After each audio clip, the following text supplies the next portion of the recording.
Et donc oui, ça y est, enfin le retour du MCU après plus d'un an et demi d'attente, enfin, oui. Et donc bonjour tout le monde, j'espère que vous allez tous très bien. Aujourd'hui, on se retrouve pour une nouvelle vidéo très particulière.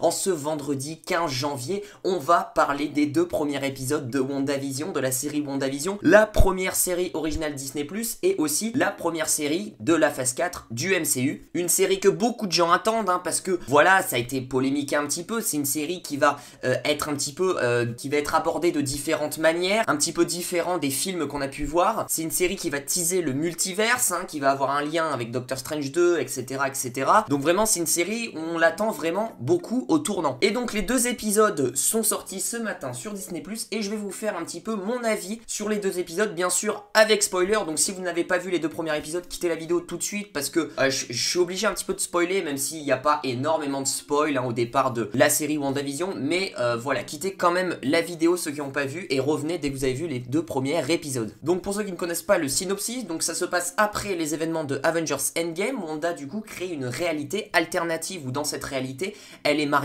avec Vision, elle va avoir des enfants. Cette série est un petit peu sous forme de sitcom. On va voyager d'époque en époque. Et au fur et à mesure que la série va avancer, Wanda va s'apercevoir que justement ce n'est pas réel et qu'elle a créé justement une réalité alternative. Donc très intriguant quand même, très intéressant, et ces deux premiers épisodes pour moi sont réussis. Alors on va en parler, c'est vrai que je pense ça a pas plu à tout le monde. C'est vraiment de la sitcom des années 50-60 avec les costumes, d'ailleurs les costumes, l'arrière-plan, un petit peu les décors etc. sont très bien faits, franchement chapeau un petit peu à la direction artistique, moi j'ai vraiment adoré. Vraiment on se plonge dans les années 50 et 60 et ça c'est un bon point parce que là on est vraiment dedans. Moi j'ai pas vu passer les épisodes, alors ils sont pas extrêmement longs, on va détailler épisode par épisode mais ils sont pas extrêmement longs, mais quand même on est dedans. À un moment on a des décors, on a les décors en fond un petit peu dans les rues de leur maison. On a un moment quand ils font des tours de magie, on est à l'extérieur, on a les décors quand Vision va travailler, on a les décors à l'intérieur de la maison qui sont très pour le coup années 50-60. Non franchement moi ça m'a pas dérangé. Alors oui bien sûr c'est une série sous forme de sitcom et du coup pour vous dire entre guillemets, les deux premiers épisodes, c'est complètement de la sitcom. C'est à la fin du deuxième épisode où vraiment on va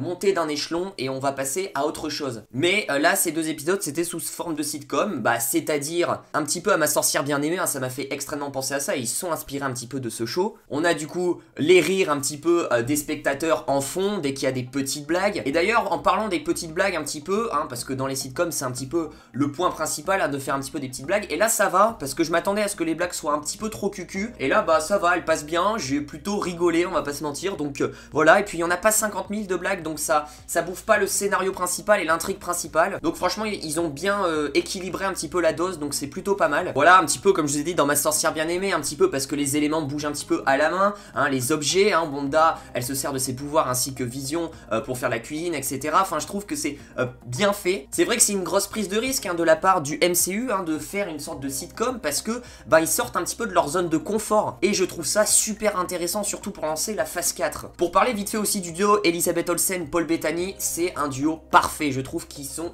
hyper complémentaires tous les deux. C'est vraiment le couple des années 50-60 qui essaye de s'intégrer un petit peu à la société, on peut voir, il y a quelques scènes, Wanda essaye de s'intégrer un petit peu avec les voisines, elle essaye de participer à des trucs, même les répliques, dans tout ce qui est dialogue, etc. C'est vraiment le couple typique des années 50-60. Je vais vite fait revenir par épisode, très rapidement. Alors l'épisode 1, un petit peu déçu, mais il fallait s'y attendre. L'épisode 1, j'ai calculé, il dure que 22 minutes, sans parler du générique de fin qui prend 6 minutes, franchement, il triche un petit peu Disney+, mais du coup, rien que le premier épisode, on est directement dans les années 50-60, on a déjà une première introduction musicale, un petit peu, vraiment les musiques années 50-60, le format 4/3 très rapidement respecté, avec le noir et blanc, et directement, on a le sujet principal, Vision et Wanda qui sont en train de faire un petit peu leur routine, on suit un petit peu leur routine. C'est vrai que c'est aussi très rare un petit peu que le MCU justement, on suit un peu la vie privée de nos héros, on n'a jamais fait ça auparavant, parce que là on suit un petit peu leur vie privée, un petit peu ce qu'ils font chez eux, et on suit un petit peu leur vie professionnelle, surtout pour Vision,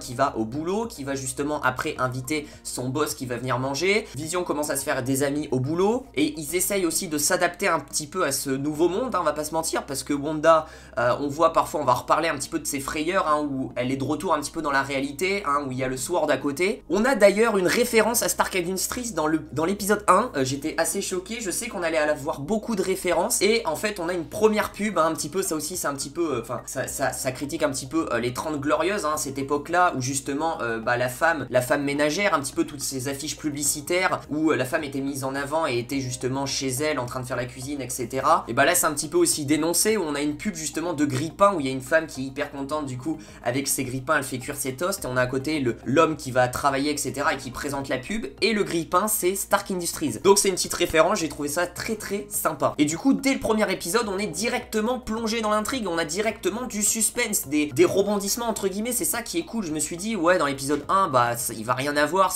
je me suis dit ça va être peut-être un petit peu longué. Non, on a une première frayeur de Wanda, à un moment le boss de Vision s'étouffe avec un morceau de viande ou je ne sais quoi, il s'étouffe chez Wanda et Vision. Et du coup pour finir la fin de l'épisode 1, on a le Sword très rapidement, parce que du coup à la fin on a ce fameux aussi typiquement des fins d'épisodes de sitcom, ce fameux rond en noir qui arrive comme ça et qui finit justement sur la tête des deux personnages qui s'embrassent en général, typiquement sitcom. J'ai trouvé ça intéressant. Et du coup après on sort entre guillemets comme si c'était une télé, et après on suit un mec qui est en train d'écrire rapidement, on voit un mec qui prend des notes un petit peu sur Wanda et Vision, ce qu'ils font, et on voit vite fait le symbole du Sword vraiment dans un angle de l'image, et du coup directement on sait d'entrée, moi je m'attendais pas à d'entrée ce que le Sword soit mis en place entre guillemets, et d'entrée le Sword est là, et du coup est là en train de voir ce qu'ils font et en train de prendre note. Et du coup ensuite on passe à l'épisode 2. Cet épisode 2 est plus intéressant aussi. Alors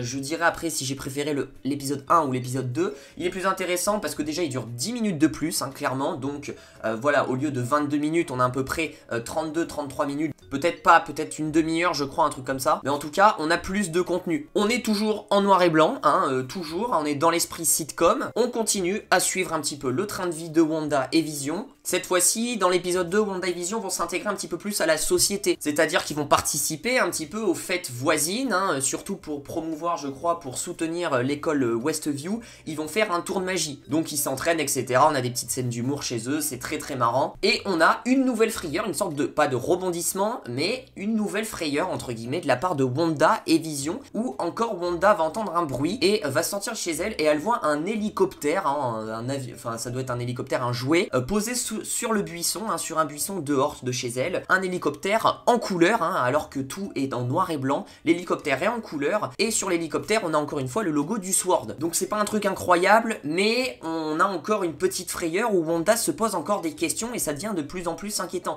Et je pense qu'on va monter progressivement crescendo comme ça au fur et à mesure des épisodes. Et bizarrement, justement, après que l'hélico, que Wanda ait découvert ce petit hélico en papier, et ben 5 minutes plus tard, qui on a qui fait son apparition? Monica Rambeau. Voilà, je m'attendais pas du tout à ce que Monica Rambeau arrive dès le début de la série WandaVision. Je me suis dit elle va arriver au milieu. Non, elle arrive dès le début et elle semble un petit peu perdue elle aussi. Alors est-ce qu'elle sait qu'elle est dans cette réalité? Est-ce qu'elle travaille pour le Sword ou pas? Est-ce qu'elle a complètement oublié ce qu'elle était? Parce qu'elle m'a l'air complètement perdue. Elle a le sourire mais elle sait pas où elle est. À un moment Wanda lui dit comment tu t'appelles, elle dit un prénom mais on sent que vraiment elle est perdue, et je sais pas ce qui s'est passé avec Monica Rambeau. En tout cas on en saura un petit peu plus. Moi je vous l'ai dit dans ma dernière vidéo, je pense que Monica Rambeau va avoir des pouvoirs et deviendra Spectrum un petit peu comme dans les comics. Et du coup on a tout de suite un lien amical entre Monica Rambeau et Wanda. Ça se fait vraiment rapidement quand il y a justement une réunion de toutes les filles du quartier avec chez Dottie, qui est Dottie un petit peu la meuf, la reine un petit peu du quartier, il faut la respecter et tout, la grosse connasse en fait, on va pas se mentir. Et ben déjà il y a un petit lien amical. J'ai bien aimé aussi, je voulais revenir à justement les petites animations qui font un petit peu dans cette sitcom, vraiment typiquement sitcom. Déjà l'introduction de l'épisode 2 est super, je trouve, cette petite animation avec des petits logos Wanda et Vision en mode pop, je trouve, animé, etc. Style ma sorcière bien aimée, je trouvais ça hyper intéressant. Et j'ai trouvé intéressant à un moment quand Vision il avale le chewing-gum et que ça reste bloqué dans son estomac, et on voit un petit peu les engrenages un petit peu de son estomac, on suit un petit peu la descente du chewing-gum. Enfin j'ai trouvé ça, c'est vrai que ça peut être très surprenant, mais j'ai trouvé ça hyper intéressant et hyper stylé. C'est des petits trucs comme ça aussi qui te plongent encore plus dans la sitcom, dans vraiment ce show sitcom. Ensuite du coup on a une autre frayeur, troisième frayeur, cette fois-ci c'est justement un dialogue entre Wanda et Dottie, et on a justement la radio qui s'allume, et on a Wanda, une voix qui fait Wanda, et Dottie elle saigne, son sang est de couleur alors que la TV, enfin tout est en noir et blanc. Et là on a une troisième frayeur où ça devient de plus en plus inquiétant intéressant parce que là, c'est des voix qui parlent. Hein. Avant, c'était des petits objets, hein, lambda, et là, c'est des voix qui parlent. On a une autre référence, alors est-ce qu'on aura à chaque fois une référence du MCU par épisode? Je n'en sais rien, mais là, on a une nouvelle pub, du coup, d'une montre Strucker, qui est la marque, et du coup, la montre Strucker, on a... en logo, le logo d'Hydra, voilà, donc c'est hyper intéressant, petite référence à Hydra, on a eu une référence à Stark Industries, une référence à Hydra, j'aime beaucoup toutes ces références qui cachent, et du coup la fin de l'épisode 2 est aussi intrigante, hein, j'ai pas trop capté, hein, bizarrement, on a du coup Wanda qui est enceinte, hein, ça y est, elle est enceinte, donc on passe un petit peu en échelon, la couleur arrive, et ils sortent de chez eux, et ils voient quelqu'un sortir d'une bouche d'égout, hein, ce fameux mec qu'on a pu voir dans la bande-annonce, alors qui sait, je n'en sais rien, en tout cas, il travaille pour le Sword, et bizarrement, du coup, ils s'aperçoivent, voilà, ils voient le truc, et bizarrement, le truc, il remonte en arrière, il remonte le temps, et du coup, on se retrouve encore sur la conversation où Wanda annonce qu'elle est enceinte, et cette fois-ci, du coup, ça se termine comme ça, et on a toujours un petit peu la vision, hein, du Sword, hein, en arrière-plan, mais c'est très très intriguant le fait que justement, ils aient vu le mec, mais qu'ensuite, ça soit remonté. Donc justement, ça montre un petit peu le délire des réalités alternatives. Mine de rien, ça permet un peu de montrer, tout petit, hein, mais ce potentiel multivers. Parce que là, on a deux fins de l'épisode 2. On a une première fin où Wanda et Vision découvrent un mec qui sort des égouts.